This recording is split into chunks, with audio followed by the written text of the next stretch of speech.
Hello students, सभी को नमस्ते। मैं प्रदीप स्वागत करता हूं आपका इस प्लेटफॉर्म पे। आज से हम डिस्ट्रिक्ट वाइज हरियाणा जी के स्टार्ट करने वाले हैं। तो सबसे पहले हम डिस्कस करेंगे करनाल के बारे में। और करनाल को पढ़ने से पहले हम कुछ हरियाणा के एक बेसिक फैक्ट देख लेते हैं कि हरियाणा हरियाणा अपने आप में एक संस्कृत भाषा का शब्द है जो कि हरि प्लस अयाना से मिलके बना है। हरि का मतलब है विष्णु, अयाना का मतलब है निवास, भगवान का निवास। और इस शब्द का सबसे पहले वर्णन 12वीं सदी के अंदर पंडित विभूत श्रीधर ने बताया था।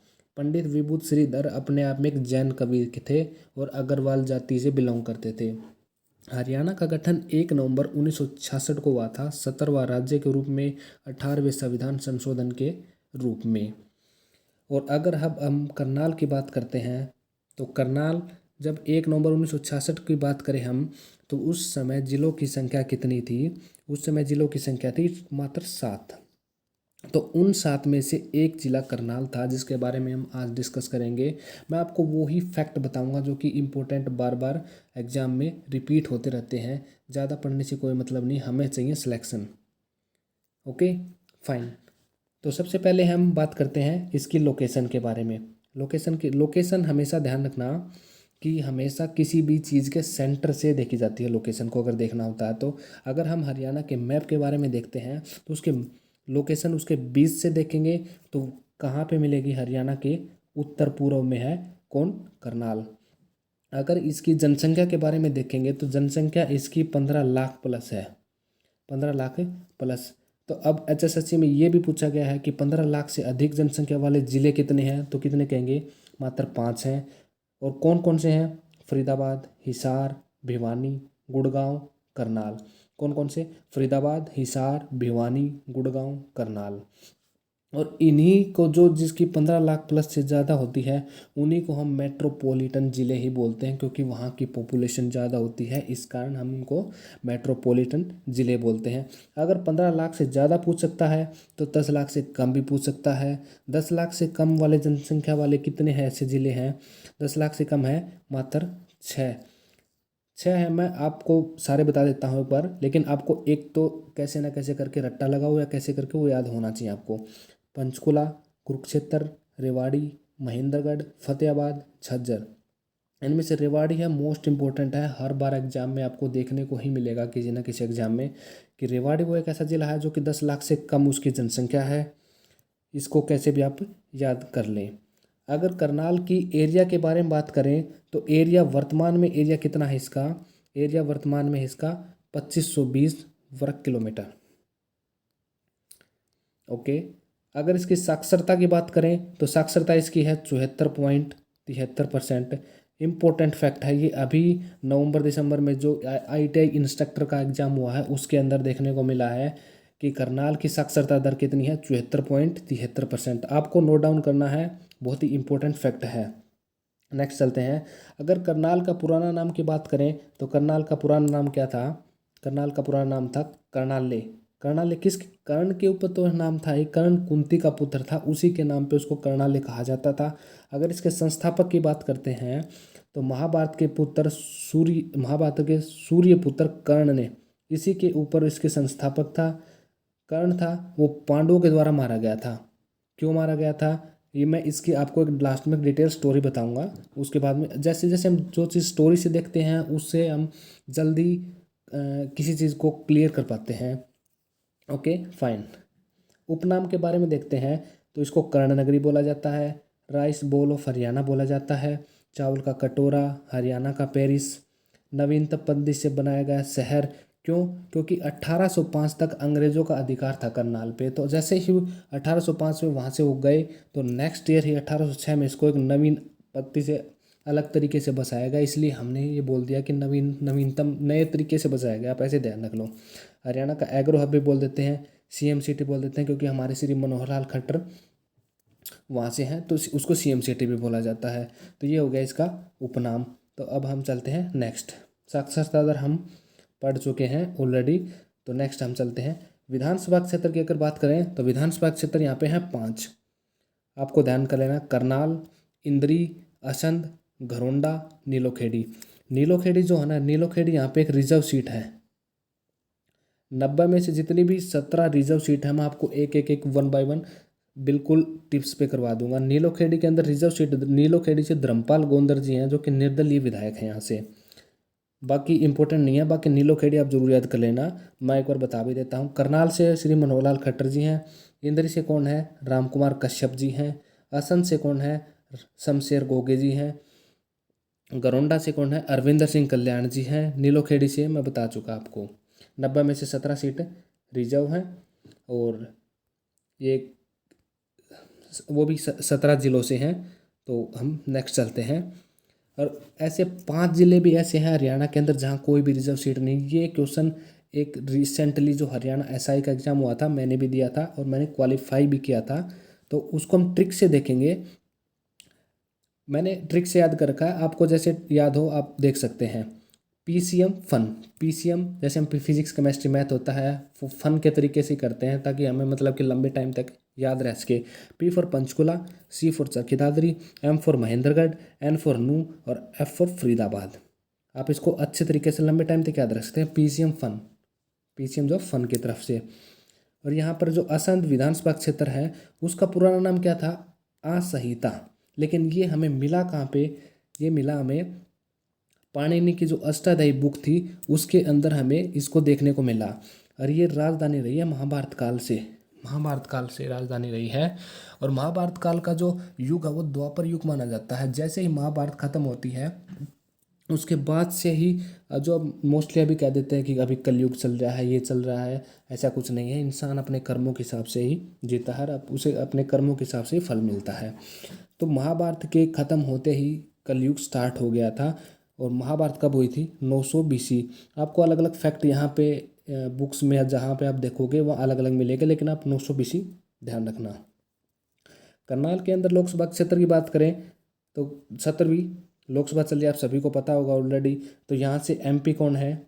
यहाँ से एमपी हैं संजय भाटिया जी हैं जो कि बीजेपी से हैं। और हरियाणा में जब 17वीं लोकसभा चुनाव में सबसे बड़ी जीत की थी इन्होंने यहाँ से सांसद। और सबसे छोटी विधानसभा जीत कहाँ से हुई थी? रोहतक से हुई थी। रोहतक से कौन है? अरविंद शर्मा है। और अरविंद शर्मा ध्यान रखना कि उस उनके पिता की डेथ हाल ही में हुई है। ये क्वेश्चन भी हरियाणा एसआई के अंदर पूछा गया था, आप ध्यान कर लेना। ऐसे ऐसे क्वेश्चन भी एचएसएससी पूछ रहा है, तो हम अब हमें स्मार्ट वे में हर कुछ पढ़ना पड़ेगा। ओके। तहसील 5 हैं, वही तहसील 5 हैं जो हमने यहाँ पे विधानसभा क्षेत्र 5 पढ़े थे, यही याद कर लेना, वही तहसील हैं। Okay fine. उप तहसील हैं वो 3 हैं। नगर पालिका इतनी ज़्यादा इंपॉर्टेंट नहीं है। उद्योगों की बात करते हैं अब। उद्योगों के अंदर सबसे इंपॉर्टेंट है लिबर्टी जूता उद्योग। लिबर्टी जूता उद्योग की स्थापना कब हुई थी? 1954 के अंदर, 1954 के अंदर। बहुत ज़्यादा इंपॉर्टेंट है, आप याद कर लेना इनको। वनस्पति उद्योग है। मेडिकल डिवाइस उपकरण है। मेडिकल डिवाइस उपकरण जैसे जैसे कोरोना का अब काल ख़त्म हुआ है तो कुछ तो सीएमसीटी रह गई, तो यहाँ तो कुछ होना ही था, तभी यहाँ से एक मेडिकल डिवाइस उपकरण सिस्टम खोला गया है। एक इम्पोर्टेंट ये है कि हल्दी प्रोसेसिंग प्लांट, यह भी सीएम ने, हमारे सीएम जी ने घोषणा की थी लेकिन अभी लगा नहीं है, लेकिन प्रस्तावित है ये कि बहुत जल्द लग जाएगा, लेकिन त्रावड़ी में लगेगा, ध्यान रखना, करनाल के त्रावड़ी के अंदर। ओके। ये इतने ही उद्योग थे, इतने ज़्यादा और इम्पोर्टेंट है नहीं ये, लेकिन ये जरूर ध्यान रख लेना, लिबर्टी जूता उद्योग 1954 के अंदर इसकी स्थापना हुई थी। नेक्स्ट बात करते हैं करनाल के अंदर मंदिर की। सबसे पहले है इसमें इम्पोर्टेंट सीता माई का मंदिर जो कि करनाल के अंदर। मैं आपको वही मंदिर करवाऊंगा जो पेपर के पॉइंट ऑफ व्यू से इम्पोर्टेंट है। बाकी शिव भगवान, हनुमान जी के ये आमतौर पर हमारे सभी के गांव में मिल जाते हैं, लेकिन वो ज़्यादा इम्पोर्टेंट है नहीं। आप वही इम्पोर्टेंट हैं जो आप मैं करवाऊँ वही आप याद कर लेना। सीता माई मंदिर करनाल के अंदर है। मेलों की बात करते हैं तो बाबा सिमरन दास जी के समाधि का मेला लगता है, वो भी कहाँ पे? करनाल के इंद्री के अंदर। और ध्यान रख लेना ये एक कच्ची समाधि का मेला है जो कि अक्टूबर मंथ में लगता है। कौन सा? बाबा सिमरन दास जी की समाधि का मेला। Okay fine. नेक्स्ट चलते हैं पांडु मेला। पांडु मेला है जो पपहाना गांव में लगता है करनाल के अंदर। ये हर महीने लगता है। सबसे इम्पोर्टेंट ये है कि आपको क्वेश्चन ऐसे देखने को मिलेगा कि ऐसा कौन सा मेला है जो कि हर महीने लगता है? वो है पांडु मेला जो कि पपहाना गांव में लगता है। गाइज अच्छे से कर लेना, ये आपको कहीं नहीं मिलेगा, मैं आपको बता रहा हूँ। मैंने एक ऐसी स्ट्रैटेजी से आपको मैं हर डिस्ट्रिक्ट इतने टिप्स पे करवा दूंगा। Okay fine. नेक्स्ट चलते हैं पराशर मेला। पराशर मेला है वो त्रावड़ी के अंदर लगता है, महर्षि वेदव्यास जी के लिए लगता है। नेक्स्ट चलते हैं देवी का मेला। देवी का मेला वो पटहेड़ा गांव करनाल के अंदर लगता है। छड़ियों का मेला है वो भी करनाल के अंदर लगता है, यहाँ पे छड़ी की पूजा की जाती है। अगर आपको डायरेक्ट ये पूछ ले कि गांव कौन सा है तो अमूपुर गांव है। गोगा पीर जी का मेला है वो करनाल के अंदर लगता है, बद्ध की नवमी को लगता है और ओनली सितंबर महीने में लगता है। और करनाल के अंदर एक ऐसा गांव भी है जिसको हम मेलों का गांव बोलते हैं, वो कौन सा है? सालवन गांव। ये एक ऐसा गांव है जिसको मेलों का गांव बोलते हैं क्योंकि सबसे ज़्यादा मेले लगते हैं यहाँ पे, ऐसा मान सकते हैं आप हम। नेक्स्ट हम बात करते हैं दरगाह की। दरगाह की बात करें तो सबसे बड़ी एक दरगाह यहाँ पे शाह अलामा नूर मोहम्मद की दरगाह। ये लगती कहाँ पे है? नेवल गांव में लगती है। नेवल गांव करनाल के अंदर है और यहीं पे हरियाणा के जो अभी नए रिक्रूट हुए कमांडो, आपको बहुत जल्द यहाँ पे ट्रेनिंग देखने को मिलेगी उन बच्चों की। तो वहाँ पे नेवल गांव में शाह अलामा नूर मोहम्मद की दरगाह लगती है। लेकिन आमतौर पर देखें तो इतना बड़ा नाम है तो करनाल वाले तो मतलब नाम लेते लेते ही परेशान हो जाएंगे कि शाह आलम अलामा नूर मोहम्मद की दरगाह, इसलिए स्थानीय लोगों ने उसको नूरी दरगाह कहना स्टार्ट कर दिया, इसलिए वो नूरी दरगाह कहलाती है अब। ओके। मज़ार। अब मज़ार की बातें करते हैं तो मज़ार यहाँ पे एक सबसे इम्पोर्टेंट है, 5 पीरों की मज़ार जो कि मधुबन के अंदर है करनाल में, जो कि हम चलेंगे नेशनल हाईवे 44 पे आएगी आपको देखेगा तो। ओके। मकबरे की बात करें, मीरा साहिब का मकबरा, कलंदर शाह का मकबरा, और ये इनका निर्माण हुआ था गयासुद्दीन द्वारा। जब हम दिल्ली सल्तनत के बारे में बात करते हैं तो उस टाइम की बात है यहाँ पे। नेक्स्ट हम एजुकेशन की बात करते हैं, शिक्षा के यहाँ पे। तो यहाँ पे एक बागवानी विश्वविद्यालय है जिसका हम महाराणा प्रताप बागवानी विश्वविद्यालय, वो है कहाँ पे? अंजनथली करनाल के अंदर है। स्थापना इसकी 2016 के अंदर हुई थी। और जब 2016 में इसकी स्थापना हुई थी तो इसका उद्घाटन करने के लिए कौन आए थे? राधा मोहन सिंह आए थे, जब उस टाइम पे कृषि मंत्री थे। और उस समय पीएम कौन थे हमारे, और प्रेसिडेंट कौन थे, होम मिनिस्टर कौन थे, ऐसे क्वेश्चन एचएसएससी पूछ रहा है। और मैं चाहूँगा कि आप इनका जवाब कमेंट बॉक्स में दें। और अगर आपको नहीं आता है तो मैं आपको पिन अप भी कर दूंगा। ओके। तो इस 2016 में जब इसकी स्थापना हुई थी तो कौन सा ऐसा देश था जिसके सहयोग उसने बहुत ज़्यादा सहयोग दिया था? तो वो कौन सा था? नीदरलैंड। ये एचएसएससी ने बार बार पूछा हुआ है कि इसका वीसी कौन है? डॉक्टर समर सिंह है। और हरियाणा के अंदर एकमात्र ऐसी बागवानी हॉर्टिकल्चर यूनिवर्सिटी है ये, किसके लिए? बागवानी के लिए। नेक्स्ट बात करते हैं हम दीनदयाल उपाध्याय यूनिवर्सिटी। सबसे पहले तो मैं आपको बताऊं कि करनाल के अंदर एक कल्पना चावला मेडिकल यूनिवर्सिटी थी, दीनदयाल उपाध्याय थी। दीनदयाल का नाम भी कल्पना चावला किया जाना था, लेकिन कल्पना चावला यूनिवर्सिटी ऑलरेडी वहाँ पे थी। अगर दोनों का सेम नाम हो जाता तो लोगों को कन्फ्यूज़न होती है कि कौन सी यूनिवर्सिटी में जाना है, कौन सी यूनिवर्सिटी का नाम है, कहाँ प्रोग्राम है, तो लोग कन्फ्यूज रहते थे। इनका वापस ही दीनदयाल नाम ही कर दिया, जो कि कुटेल गांव के अंदर है। मोदी जी ने ना कुरुक्षेत्र से वर्चुअली इसका उद्घाटन किया था मेडिकल यूनिवर्सिटी, हालांकि इसके पूरा काम चल रहा है। अगर उसके जवाहर नवोदय विद्यालय की बात करते हैं तो करनाल के सांगा गांव के अंदर जवाहर नवोदय विद्यालय है। और सैनिक स्कूल की बात करें तो कुंजपुरा गांव करनाल के अंदर सैनिक स्कूल है। सबसे पहले सैनिक स्कूल कब स्थापना हुई थी? 1961 के अंदर स्थापना हुई थी। वहाँ भी कहाँ पे? करनाल के अंदर। कुंजपुरा अपने आप में एक रियासत थी, जो कि रियासत उस समय रिजाबत खान के द्वारा स्थापित की गई थी। नेक्स्ट इसकी कॉलेज की बात करेंगे। हरियाणा के अंदर सबसे बड़ा प्रथम जो पॉलिटेक्निक कॉलेज है वो गुरु ब्रह्मानंद पॉलिटेक्निक कॉलेज है। नीलोखेड़ी के अंदर मिलेगा आपको ये। वो भी नीलोखेड़ी, आप करनाल की तरफ चलोगे तो राइट हैंड की साइड में आपको बड़ी बिल्डिंग दिखाई देगी, वो गुरु ब्रह्मानंद पॉलिटेक्निक कॉलेज की ही है। ओके। और ये जो है ये मजदूर मंजिल योजना का हिस्सा है। Okay fine. माता प्रकाश कौर मूक बधिर वाणी विकलांग केंद्र, ये कहाँ पे है? ये करनाल के अंदर है। एक बार पूछा गया, इंपॉर्टेंट है, ध्यान रख लेना। माता प्रकाश कौर मूक बधिर, जो कि बोल नहीं सकते, देख नहीं सकते, कुछ ऐसा एक मतलब कि केंद्र बना रखा, वहाँ ऐसे लोगों को रखा जाता है। आप ऐसे याद कर सकते हैं। जीके एक ऐसी चीज़ है जो कि आप जिन चीज़ों से कोरिलेट करेंगे उतना ही ज़्यादा उन चीज़ें आपको लंबे टाइम तक याद रख पाएंगे। बाकी सबकी अलग अलग स्ट्रेटजी होती है। अब हम इंस्टीट्यूट की बात करते हैं। सबसे पहले बात करते हैं हम NDRI, फुल फॉर्म सभी को पता होगी, नेशनल डेयरी रिसर्च इंस्टीट्यूट। सबसे पहले हम बात कर रहे थे, इसकी स्थापना की गई थी बेंगलोर के अंदर, वो भी कब, 1923 के अंदर। जब 1923 में इसकी स्थापना की थी तो इसका नाम क्या था? इसका नाम NDRI तो नहीं था, NDRI तो इसका बाद में हुआ है। तो इसका नाम क्या था? Imperial institute for animal husbandry and dairying. काफ़ी बड़ा नाम लग रहा होगा आपका, एक बार एक प्रोनाउंसिएशन करना अच्छे से और दोबारा याद हो जाएगा। तो 1936 के अंदर अंग्रेजों ने इसका नाम थोड़ा सा कम कर दिया। क्या कर दिया? इंपीरियल डेयरी रिसर्च इंस्टीट्यूट कर दिया। तो आफ्टर 1947 स्वतंत्रता के बाद में इसका नाम NDRI हो गया। वो कब हुआ है? 1955 के अंदर। ये रिसेंटली कांस्टेबल का पेपर हुआ है, उसके अंदर पूछने को मिला है कि जो करनाल के अंदर स्थापना हुई NDRI की, तो वो 1955 के अंदर हुई है और उसी टाइम पे इसका नाम चेंज हुआ था। और जो NDRI है ना, ये हरियाणा के अंदर डीम्ड यूनिवर्सिटी के अंदर आती है। अब आप पूछेंगे कि डीम्ड यूनिवर्सिटी क्या होती है? डीम्ड यूनिवर्सिटी हरियाणा में टोटल है 6। डीम्ड यूनिवर्सिटी ऐसे मान लीजिए जैसे कोई एक ब्रांच है, वो अपनी जैसी कोई नई ब्रांच नहीं खोल सकती।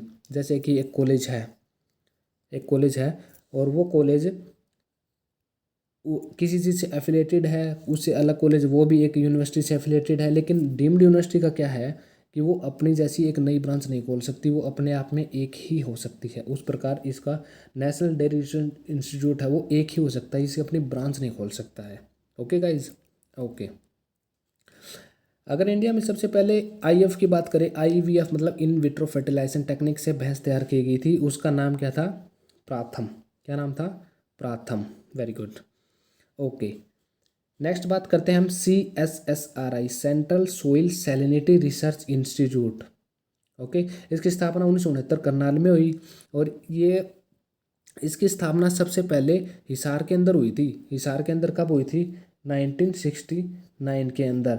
और उसके बाद में हिसार से स्थानांतरण किया गया था, इसका करनाल में इसको ट्रांसफ़र कर दिया गया था, वो भी सेम डेट पे ही, सेम डेट में आई मीन सेम ईयर में ही उसको ट्रांसफ़र कर दिया गया था। क्योंकि सबसे पहले में इसका ओपनिंग थी इसकी हिसार में, लेकिन वहाँ से उसको प्रॉब्लम हुई और करनाल में इसका ट्रांसफ़र कर दिया गया था।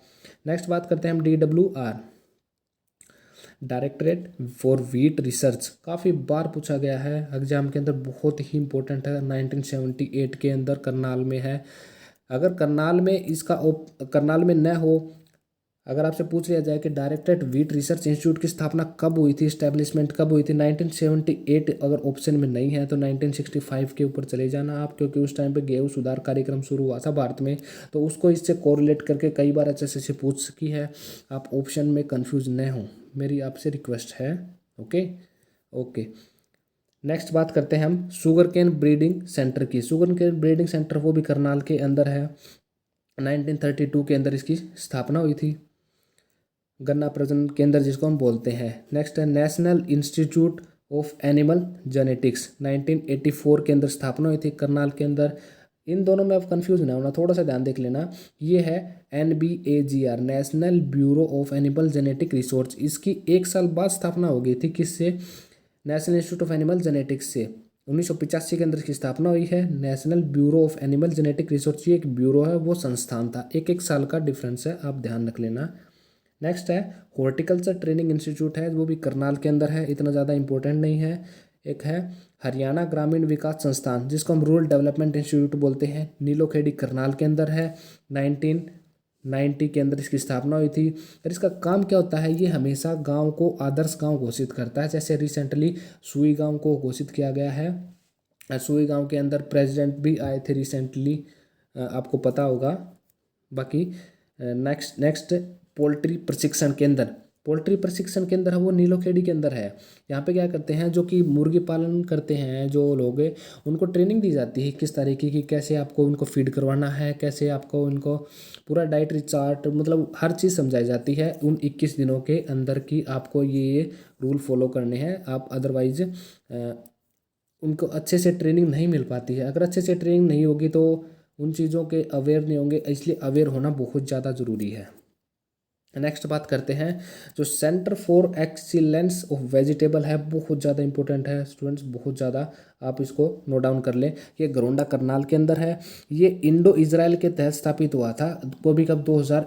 2011 के अंदर इंडो इज़राइल का प्रोजेक्ट है। काफ़ी इसके इंडो इज़राइल के अलग अलग के साथ प्रोजेक्ट है। अब यहाँ पे इसका आया है वेजिटेबल्स के साथ में, एक फ्रूट्स के साथ में भी है, जो मंजियाना सिरसा के अंदर, हम सिरसा के अंदर इसकी बात करेंगे जब आएगा। तो यहाँ पे वेजिटेबल्स वाला कहाँ पे है, गरोंडा करनाल के अंदर है, ध्यान रखना। ओके, नेक्स्ट बात करते हैं हम फोरेंसिक साइंस लैब करनाल के अंदर 1976 में ट्रांसफ़र की गई, लेकिन 1976 से पहले कहाँ थी, 1973 में रोहतक के अंदर स्टार्ट हुई थी सबसे पहले जो forensic science lab. Forensic science lab क्या होती है, आप समझ सकते हैं कि आजकल जो पुलिस की टीम है वो इन्वेस्टिगेशन के लिए किसी डिपार्टमेंट में कुछ करवाती है, हर चीज़ के लिए, तो हमें फोरेंसिक साइंस लैब की तो ज़रूरत पड़ेगी ही पड़ेगी, क्योंकि इसकी स्थापना सबसे पहले रोहतक के अंदर की गई थी, वो भी 1973 के अंदर। वहाँ पे कुछ कारण वजह से उसको चेंज करना पड़ा, तो करनाल के अंदर उसको 1976 में, जो कि हमारे मधुबन क्वार्टर है इसका क्वार्टर तो नहीं बोलेंगे, क्वार्टर तो हालांकि पंचकुला के अंदर, लेकिन यहाँ पे पुलिस ट्रेनिंग इंस्टीट्यूट भी है, तो वहाँ पे उसको ट्रांसफ़र कर दिया था। लेकिन ये एक इम्पोर्टेंट क्वेश्चन है कि पहली तो सबसे पहले तो रोहतक में हुई थी, लेकिन उसको करनाल में ट्रांसफ़र कर दिया गया था, लेकिन अब 3 और खुल चुकी हैं, लेकिन 4th नंबर की है वो रिसेंटली हिसार में खोली गई है। ये क्वेश्चन HSSC ने पूछा है कि 4th फोरेंसिक साइंस लैब है वो कहाँ खोली गई है, हिसार के अंदर खोली गई है। ओके, नेक्स्ट बात करते हैं हम ऋषियों के तप स्थल की। सबसे पहला तप स्थल कौन सा है, गौतम ऋषि, जो कि करनाल के गोंदर के अंदर है। पराशर ऋषि करनाल के बहलोलपुर के अंदर है। महर्षि वेदव्यास, इस चीज़ को आप इंपॉर्टेंट थोड़ा सा ध्यान देख लेना है। महर्षि वेदव्यास वनस्थली, जो वनस्थली कहाँ पड़ता है, कुरुक्षेत्र के अंदर पड़ता है। ओके, और ये हमारी फर्स्ट प्रियोरिटी है, लेकिन HSSC जो पूछती है ना, HSSC इसको करनाल शो करती है, बार बार पूछती है, तो हम HSSC के अगेंस्ट तो नहीं जा सकते हैं, क्योंकि अगेंस्ट जाएंगे तो 1 नंबर कटेगा, 1 नंबर कटेगा तो हमारी ट्रेनिंग रुक सकती है। ओके, तो हमें महर्षि वेदव्यास की अगर तप स्थल पूछ ले तो हमें करनाल के पास ही जाना पड़ेगा, क्योंकि HSSC उसको करनाल ही मानती है। नेक्स्ट बात करते हैं हम टूरिज्म प्लेस की, कि क्या क्या टूरिज्म प्लेस हैं करनाल के अंदर। सबसे पहले बात करेंगे हम, जो इम्पोर्टेंट है मैं उनको ब्रीफली एक्सप्लेन करूँगा, अदरवाइज जो इम्पोर्टेंट नहीं है मैं उसको डायरेक्ट बताऊँगा, लेकिन आप अच्छे से रिवाइज ज़रूर करें उसको। Adam house, अक्टरलोनी house, Victoria hall बहुत ज़्यादा इंपॉर्टेंट है। विक्टोरिया हॉल इंपॉर्टेंट कैसे है, जब गांधी जी की डेथ हुई थी, गोली मारी थी नाथूराम गोडसे ने 30 जनवरी 1948 के अंदर, तो उस गांधी जी के लिए शोक जो प्रकट किया गया था वो विक्टोरिया हॉल के ही अंदर किया गया था। तो उसके बाद से ही इसका नाम महात्मा गांधी मेमोरियल हॉल कर दिया गया था। और विक्टोरिया हॉल भी क्यों पड़ा था, मैं आपको कभी स्टोरी बताने बैठूंगा ना, तो हर चीज़ की मेरे को इतनी टिप्स पे हर चीज़ स्टोरी याद है कि एक बार विक्टोरिया, जो क्वीन विक्टोरिया थी, वो हरियाणा के अंदर आगमन हुआ था, उस टाइम की बात है। अभी मैं अगर बताऊंगा तो वीडियो कुछ ज़्यादा लंबी हो जाएगी, मैं नहीं चाहता कि आपका कुछ टाइम वेस्ट हो, तो मैं कभी आपको बताऊंगा। तो नेक्स्ट बात करते हैं मुगल पुल की। मुगल पुल, बादशाही पुल, पराशर तालाब, ये सभी के सभी जो टूरिज्म प्लेस हैं ये करनाल के अंदर है। जो पराशर तालाब है ना, यहाँ पे एक बार दुर्योधन था, इस तालाब के नीचे छिप गया था, तो उस समय भगवान कृष्ण भी देख रहे थे उसको, तो उसका मजाक उड़ाया कि ये दुर्योधन क्या कायरों की तरह तो छिप के नीचे तालाब के अंदर घुस रहा है, तुझे शर्म आनी चाहिए। हर दुर्योधन को तो वही आज का टाइम वही बात है कि किसी का कोई मजाक करे तो उसे सहन कहाँ होता है, तो दुर्योधन से भी सहन नहीं हुआ, तो दुर्योधन बाहर निकला वहाँ से। तो जैसे बाहर निकला तो उसकी मौत तो होनी ही थी। तो ये एक प्रकार का उसके साथ छल तो नहीं कह सकते, ये लेकिन वो उस तालाब के अंदर छिप गया था, उसको निकालने का एक तरकीब थी ये। तो नेक्स्ट बात करते हैं कर्ण तालाब, जिसे हम कर्ण झील भी कहते हैं, करनाल के अंदर है ये। हरियाणा पर्यटन निगम ने इसको 1972 के अंदर पर्यटन स्थल घोषित कर दिया था। ओएसिस और उचाना करनाल के अंदर है। कर्ण स्टेडियम करनाल के अंदर है। अटल पार्क है। यहाँ पे देख लेना, आप कंफ्यूज हो गए 100% मेरे को लग रहा है। मामा भांजा सराय जो है ना, वो गरोंडा करनाल के अंदर है। और मामा भांजा का जो मकबरा है वो सोनीपत के अंदर है। कैसे याद रखना आपको, सराय सराय जहाँ पे आ जाए, से वैसे सोनीपत होता है, लेकिन सोनीपत में तो मकबरा है मामा भांजा का, लेकिन इसका अपोजिट कर देना, मामा भांजा सराय का कहाँ कहाँ पे है, करनाल के अंदर है। सराय एक ऐसी चीज़ होती है जाके हम थोड़ी देर रुक के विश्राम कर सकते हैं, ठहर सकते हैं किसी चीज़ के लिए। शाहजहाँ के शासनकाल के अंदर बना था ये। मंजी साहिब गुरुद्वारा है, वो करनाल के अंदर है। हालांकि मंजी साहिब गुरुद्वारा आपको हर डिस्ट्रिक्ट में देखने को मिल जाएगा, लेकिन हमें प्रियोरिटी किसको देनी है, कैथल को देनी है सबसे पहले। कैथल अगर ऑप्शन में नहीं है तो अम्बाड़ा, अम्बाड़ा ऑप्शन में नहीं है तो रोहतक, रोहतक ऑप्शन में नहीं है तो फिर हम करनाल की साइड चलेंगे। अदरवाइज फर्स्ट प्रियोरिटी आपको कैथल को ही देने हैं, आपको ऑप्शन में मिल जाएंगे। और जो मंजी साहिब गुरुद्वारा थे, ये सिखों के प्रथम गुरु जो थे ना नानक देव, उनको समर्पित किया गया है Manji Sahib Gurdwara. Okay okay, next बात करते हैं अब कुछ जो प्रमुख हस्ती हैं जो कि बिलोंग करती हैं करनाल से। सबसे बड़ी हस्ती जो कल्पना चावला, आज कौन नहीं जानता इनको। कल्पना चावला का जन्म जो है 1 जुलाई 1961 को हुआ था। HSSC हालांकि 17 मार्च 1962 मानते हैं कई बार इसको, लेकिन आपको फर्स्ट प्रायोरिटी यही रखनी है 1 जुलाई 1961 को इसकी डेथ जो DOB है। और मृत्यु कब हुई थी इसकी, 1-2-3। बेचारी बहुत ही आसान सी डेट आपको देखी गई है कि बच्चे आसानी से इसको याद कर सके, 1 फरवरी 2003। और अंतरिक्ष में जाने वाली सबसे पहली भारतीय महिला बोले हैं, क्योंकि भारतीय महिला थी। अगर ये पूछें कि अंतरिक्ष में जाने वाली सेकंड नंबर की होंगी वैसे तो, क्योंकि उससे पहले हमारे जो राकेश शर्मा है वो अंतरिक्ष में जा चुके थे, लेकिन महिला कौन सी हैं, वो पहली हैं। ओके, पिताजी का नाम इनका पूछें तो बनारसी दास चावला है, माता संजोयती देवी है। प्यार का नाम और बचपन पे इसको मोन्टो के नाम से बुलाते थे घर पे। उपनाम इसको अंतरिक्ष की रानी भी कहते हैं, स्पेस की क्वीन भी है। और प्रथम भारतीय जो अंतरिक्ष में, तो वो मैंने आपको बता दिया कि वो कौन थे, राकेश शर्मा। लेकिन इनके नाम पे ना कल्पना चावला सूर्य पुरस्कार भी दिया जाता है। कब दिया जाता है, वो 8 मार्च को दिया जाता है। 8 मार्च को क्यों दिया जाता है, क्योंकि उस दिन अंतर्राष्ट्रीय महिला दिवस होता है। हर साल अंतर्राष्ट्रीय महिला दिवस के ऊपर कल्पना चावला सूर्य पुरस्कार दिया जाता है। ये किसको दिया जाता है, जो हमेशा जोखिम भरे काम करती है उनको दिया जाता है 1 लाख रुपए की राशि। अगर रिसेंटली 2021 की बात करें हम, तो उसमें रेवाड़ी की जो आशा देवी थी उसको मिला था कल्पना चावला सूर्य पुरस्कार। नेक्स्ट बात करते हैं कल्पना चावला जो तारामंडल है वो कुरुक्षेत्र के थानेसर के अंदर है। थानेसर के अंदर पेवा रोड पे आपको मिलेगा कल्पना चावला तारामंडल, जो कि हमने राष्ट्र को समर्पित कर दिया था कब, 2007 के अंदर, ये कल्पना चावला तारामंडल। कल्पना चावला एक सौर पुरस्कार भी है, कंफ्यूज ना हो। सौर, सौर का मतलब क्या है कि सौर ऊर्जा में क्षेत्र में मिलता है। राशि इसकी 12,24,000 है। कितनी, 12,24,000 कल्पना चावला सौर पुरस्कार की। एक कल्पना चावला मेडिकल यूनिवर्सिटी है, मैंने थोड़ी देर बता रहा था मैं पहले कि दीनदयाल उपाध्याय यूनिवर्सिटी, ये इसको आप इग्नोर करें कि एक कल्पना चावला मेडिकल यूनिवर्सिटी है, एक दीनदयाल उपाध्याय, दीनदयाल उपाध्याय है उसका निर्माणाधीन काम चल रहा है अभी, और एक कल्पना चावला मेडिकल यूनिवर्सिटी है। लियाकत अली पाकिस्तान के प्रथम प्रधानमंत्री थे, जो कि करनाल में इनका जन्म हुआ था। शीबा मोगम है, ये बास्केटबॉल की महिला खिलाड़ी रह चुकी हैं और वर्तमान के भारतीय महिला बास्केटबॉल टीम की कोच भी हैं। ये ध्यान रख लें, शीबा मोगम, क्या है, शीबा मोगम। विक्रमजीत विर्क बॉलीवुड अभिनेता है, कहाँ से, करनाल से। मेहताब विर्क ये पंजाबी सिंगर हैं, करनाल से। विक्रमजीत विर्क, मेहताब विर्क कहाँ से हैं, करनाल से। कौटिल्य पंडित, कौटिल्य पंडित को कौन नहीं जानता, अपने आप में बहुत महान हस्ती है ये। कोहांड करनाल से है। रिसेंटली के GD गोयनका का एक छात्र है, स्टूडेंट है। GD गोयनका कहाँ पे है, ये आपको कमेंट बॉक्स में बताना है। गूगल बॉय ऑफ हरियाणा के नाम से इनको जानते हैं, कौटिल्य पंडित को। नवदीप सैनी है, वो बॉलर हैं, आपको पता भी होगा नवदीप सैनी के बारे में।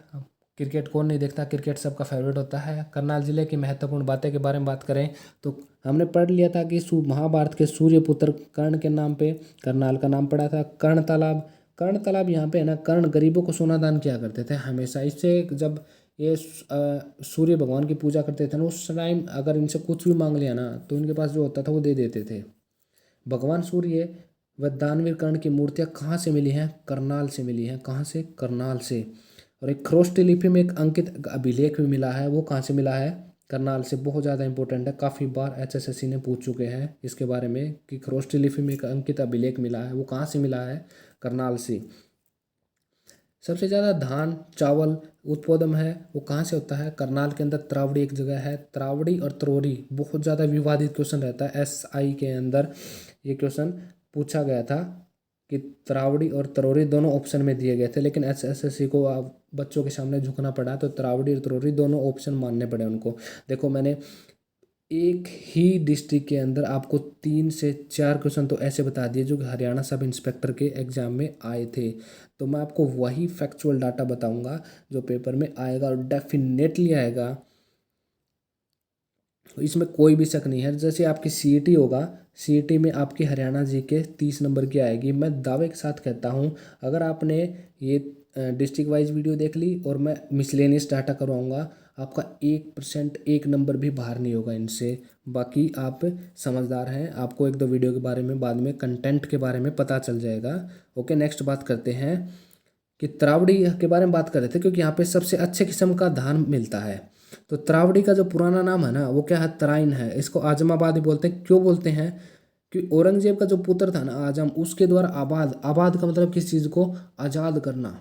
ओके, त्रावड़ी का किला 12वीं शताब्दी में बनाया गया था। किसके द्वारा? पृथ्वीराज चौहान। ये जो चौहान था ना, वो तीसरे नंबर, तृतीय को बोलते हैं, पृथ्वीराज चौहान। और त्रावड़ी का जो पुलिस स्टेशन है ना, उसको बेस्ट पुलिस स्टेशन का अवार्ड दिया गया। साथ साथ में आपकी, मैंने जो फैक्चुअल डाटा लिख रखा है वहाँ से आपकी करंट भी क्लियर हो जाएगी। बाकी मैं आपकी करंट की अलग से पीडीएफ भी सोल्व करवाऊंगा, टेंशन मत लेना। नेक्स्ट बात करते हैं, 1573 में अकबर के समय में इब्राहिम मिर्ज़ा द्वारा लूटमार की गई थी। ये ऐसे ऐसे फैक्चुअल डाटा लिख रहे हैं स्टूडेंट्स मैंने, ये आपको कहीं भी बुक्स के अंदर नहीं मिलेंगे कि 1573 ईस्वी में अकबर के समय में, अकबर के टाइम की बात हो रही है कि इब्राहिम मिर्ज़ा ने करनाल में लूटमार की गई थी। आपको क्वेश्चन ऐसे मिलेगा कि करनाल में अकबर के समय में किसने लूटमार की गई थी? भारी भारी मतलब कि उसमें तबाही मचाई थी इब्राहिम मिर्ज़ा ने, क्योंकि मैं इसकी डिटेल स्टोरी पढ़ चुका हूँ, तभी मेरे को इतना पता है इनका। तो जॉर्ज थॉमस के बारे में बात करें, जॉर्ज थॉमस आयरलैंड का था और करनाल पे इसने अधिकार कर लिया था। हाँसी को अपने इसने राजधानी बनाया था और हिसार के अंदर इसकी जहाज कोठी भी है, जो कि इसका म्यूजियम बोलते हैं। 1805 में अंग्रेजों द्वारा करनाल पे अधिकार कर लिया गया थे, हमने बात पहले भी पढ़ ली थी और कर लिया था। तो 1805 के बाद में चले गए थे। तो 1805 में उसके नेक्स्ट ईयर में एक अच्छे पद्धति से, अच्छे सुनियोजन तरीके से इसको करनाल को दोबारा बसाया गया था। तो इसको हमने बोल दिया कि नवीनतम पद्धति से बसाया था अंग्रेजों ने। तो यही इसका वो था। तो नेक्स्ट बात करते हैं कि तो सबसे पहले जो सैनिक छावनी थी ना, वो अंग्रेजों ने 1841 के अंदर करनाल के अंदर बनाई थी। लेकिन उस समय यहाँ पे मलेरिया फैल जाता है, तो अंग्रेज क्या करे, यहाँ से उनके सैनिक सब बीमार होने लग गए। तो उनको दिखाई देने लग गया कि अगर यहाँ लंबे टाइम रहे तो खतरा और ज़्यादा बढ़ सकता है। तो वहाँ उसने सब कुछ सिस्टम छोड़ा और वो कहाँ शिफ्ट हो गए, अम्बाड़ा कैंट के अंदर शिफ्ट हो गए। और 1843 के अंदर सैनिक छावनी कहाँ बना दी? अम्बाड़ा के अंदर बना दी। ओके, नेक्स्ट, करनाल के अंदर प्रथम एनसीसी एकेडमी है, जो कि हालांकि खुली नहीं है, कि अगर होगी तो पहली होगी, जो कि घरोंडा करनाल के अंदर प्रस्तावित ही है। अभी ये हमारे सीएम साहब ने घोषणा की थी। तो नमस्ते चौक का उद्घाटन है वो सीएम खट्टर साहब ने किया था करनाल से। और करनाल जो है वो देश की स्मार्ट सिटी में शामिल है। हालांकि स्मार्ट सिटी में ही शामिल है, ये हम सबको पता है कि कैसी स्मार्ट सिटी है। 100 स्मार्ट सिटी हो चुकी है। मुझे तो अभी तक कोई स्मार्ट ऐसा सिस्टम दिखा नहीं है। बाकी आपको दिखा हो तो आप ज़रूर बताना। ऑनलाइन जमाबंदी करने वाला प्रथम जिला कौन सा है? वो भी करनाल है, क्योंकि इसने सबसे पहले ऑनलाइन ही जमाबंदी स्टार्ट कर दी थी। प्रथम साइंस उद्यान है, वो भी यहीं पर स्थित है। कोहांड कोस मीनार करनाल में है, जो कि कोहांड कोस मीनार का संबंध किससे? शेरशाह सूरी से है। इसके बारे में हम डिटेल से पढ़ेंगे आगे आने वाले डिस्ट्रिक्ट के अंदर। प्रथम डाकघर पासपोर्ट की शुरुआत वो भी करनाल से हुई है, सबसे पहले शुरुआत करनाल से हुई है। 1998 के अंदर पर्यावरण संबंधी केसों का निपटारा हेतु स्पेशल पर्यावरण कोर्ट लगाए थे, करनाल के अंदर लगाए थे। कब लगाए थे? 1998 के अंदर, सबसे पहले उस समय। लेकिन आज है ना, उसके बाद में फिर हिसार में भी खुल गया, फरीदाबाद में खुल गया। लेकिन करंटली की बात कर रहे हैं तो आज के अंदर इसका कुरुक्षेत्र और फरीदाबाद के अंदर भी पर्यावरण केसों का निपटारा किया जाता है। और बाकी डिपेंडेंट करता है कि आपके ऑप्शन में करनाल है, हिसार एक साथ कभी नहीं मिलेंगे।